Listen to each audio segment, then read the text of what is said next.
Ugh. Okay. Ow.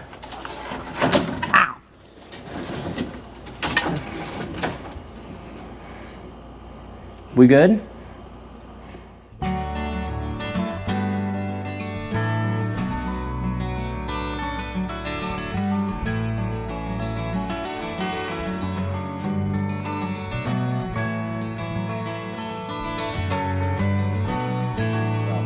So this is Stan. Stan is a red iguana. He is one of the newest members at our zoo. He was a rescue. He came all the way from Maryland. There was a gentleman up there who was keeping him and just decided that he had gotten a little bit too big for his comfortability. So thanks to the help with some rehabbers, we brought him all the way down to Virginia, and now he lives at our zoo. He's a very healthy iguana, other than his nails are kind of long. We've been giving him a chance to kind of trim his nails naturally by climbing on some of these big logs and stuff that we've put into his enclosure. But if they don't trim down too much, then we will have to take him and trim his nails for him. We are trying to avoid that just because it can put some unneeded stress and discomfort on the animal, and I much rather see it done more naturally. So iguanas, there are several different kinds of iguanas. There is the green iguanas in the green iguana family, and then we have things like rock iguanas, rhino iguanas, and then we have things like marine iguanas, spiny-tailed iguanas, tons and tons of iguanas out there. So we do have a rhino iguana part of the zoo, and then this is a red iguana, which are technically the same species as the green iguana. The green iguana can just come in some different colors, so I know it can get a little bit confusing, green iguanas, but it's red. But they're all technically green iguanas, but you can have red ones, blue ones, some yellow ones, all that kind of stuff. So you get some different morphs in there. So this is a red iguana. The green iguana species is the kind of iguana that we see all over Florida. So that is your invasive species of iguana. But we also see the red ones out there. You don't see a whole lot of the blue ones, but you do see a lot of the big reds out there as well. We don't know how old Stan is. Based off of his size and a couple other factors, I would say he's probably 5 or 6 years old, maybe 7, but he could still get a good bit bigger. The biggest iguana I've ever seen was about 6 foot from nose to tip of tail, so that's a really big iguana.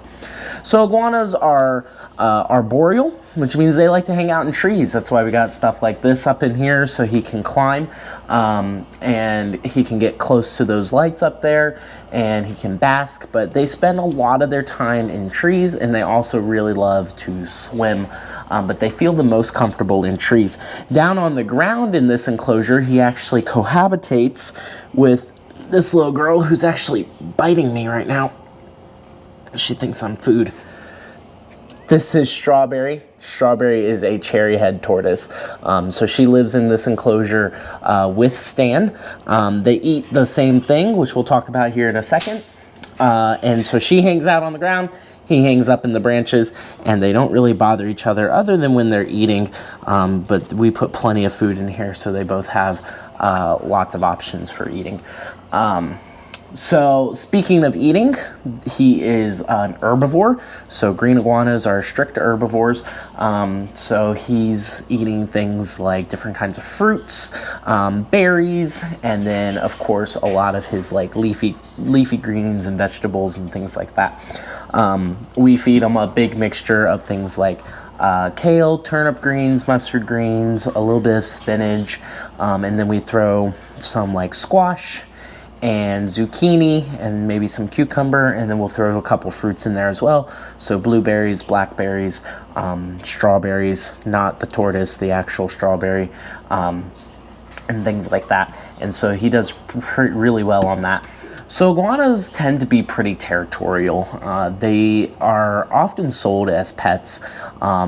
A few years ago, they were sold in most of the big chain pet stores like PetSmart and Petco.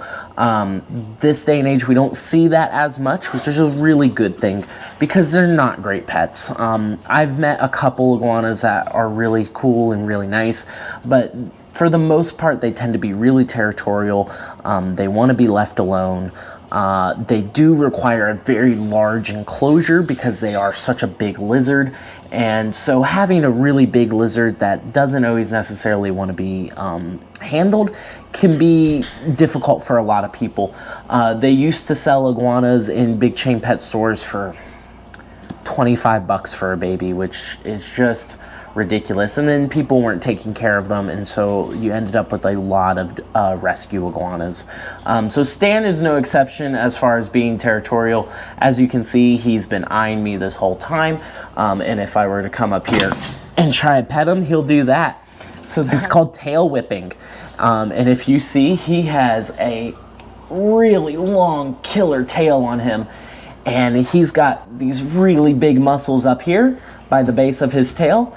And when he swings that tail around and gets the tip going real quick, he gets you right across that face, and it is not a great day. It will leave a mark. All your friends will ask what happened to you, and you have to tell them, I was hit in the face by an iguana tail. So those tails are absolutely killer. If you see on his back, he's got those really cool, I'm not messing with you, he's got those, he's got those really cool dorsal spikes.